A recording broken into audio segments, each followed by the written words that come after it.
Come on, girl, it's time to go. Get your purse and let's get on out of here. Hey guys, this is Toy Banks in for Better Wife, Better Life, helping you balance it all. I am continuing with my series, 5 Needs of a Man and a Woman.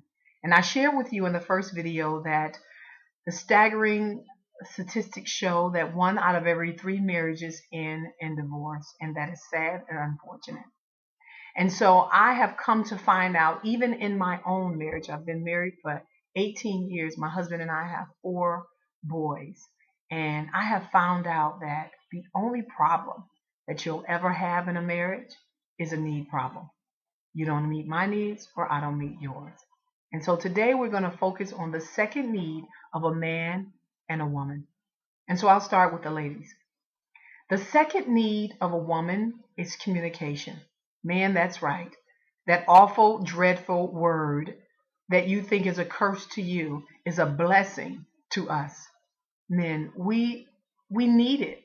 When you come home and we ask you how was your day, we really actually are interested in what happened in your day. And we also want for you to ask us how our day was. It is important that you talk to us and share with us your deepest thoughts, what's going on with you on your day-to-day. I mean, we need to communicate about many things like our children, how we're going to raise them, the issues that they face every day. You want to talk to your wife to find out what's going on with her. She might be going through a challenge at work. She might be going through temptation. But if you don't talk to her, you will never know that. Also, we need to communicate when we're going somewhere. I mean, it is not fair when a man tells a woman, well, I'm gone, I'm going to be out. I'll be back when I be back. What is that? Just as you should want to know and should know where she's going and when she's coming back, guess what? Same thing for you. Your wife should know where you are at all times. And I'm not being petty with that. What I'm saying is, if you're going out with your friends to a restaurant or something, let her know. If you're going to the game, let her know that. She should know that. No one should ever ask the woman, where's your husband? And then she says, well, I don't know because he didn't tell me. It's rude and disrespectful for you not to share with her where you are going when you exit that home. It is out of respect. Now, if you want to be single, that's what you should have stayed single.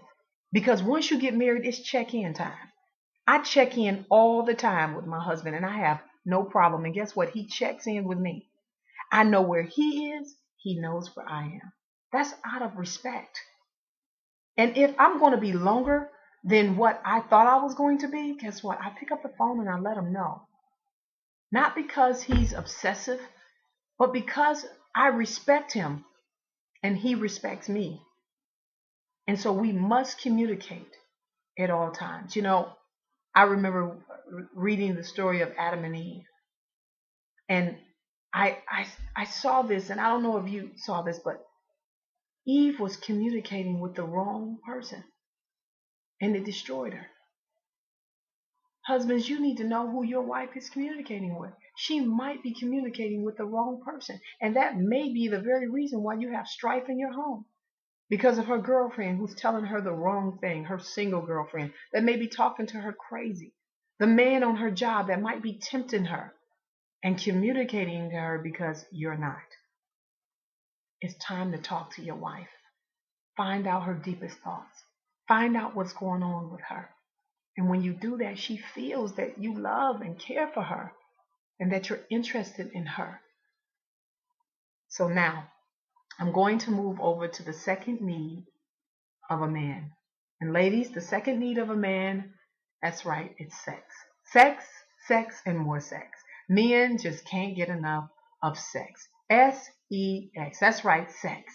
Women, you have no right to hold your husband hostage by manipulating him and using him by not giving him sex. You know, the Bible says in First Corinthians chapter 7 that your body does not belong to you once you are married, and his body doesn't belong to him. And so sex is so important. God made it so vitally important that even if you decided to go on a fast, that you have to go to your spouse and ask them first. And if your spouse say, baby, this is not a good time, then you can't go on the fast with the rest of the church or with the rest of the group or whomever you're trying to fast with, because your husband is not at a time where he can take that, and you must respect that. Your pastor cannot make you go on a fast when your husband, who is the head of your household, says, no, not right now, baby. And if they want to go on a 41-day fast and your husband say, babe, I can do 7 days, all you can do is 7 days, because sex is so vitally important to a man. Now listen, the men have to have self-control, and there's times that you might need to go on a fast and things of that sort, and you need to talk it over to your husband and let him know these things, and you guys have come to a time where you could do that.